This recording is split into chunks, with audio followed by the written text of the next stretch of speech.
برادرای عزیز، بس از فاسقا را احترام کردن، بس از فاسقا را طرفداری کردن، بس از فاسقایی که مردم خواهرا و برادرای ما را به فساد میکشند، از راه الله دور میکنن، بس اینها را طرفداری کردن و دستگیری کردن.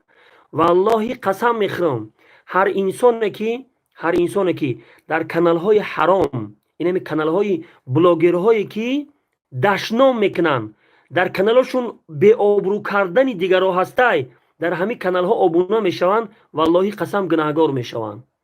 دستگیری کردن کار گناه هسته. الله رب العالمین میفرماید و تعاونوا علی البر و التقوى، شما یکدیگرتون به کارهای نیک یاردم بکنه و یکدیگرتون به کارهای گناه یاری ندیه. نگاه کنه که خداوند میفرماید که شما یکدیگر تا به کارهای خوب، به کارهای نیک یاری بتیه، یکدیگر تا به کارهای گناه یاردم نکنه. میگه سبحان الله، این سخن پروردگار کجا میشوه؟ وقتی که ما و تو مسلمان باشیم، باید که پیروی از قرآن و سنت جناب رسول الله صلی الله علیه و سلم داشته باشیم.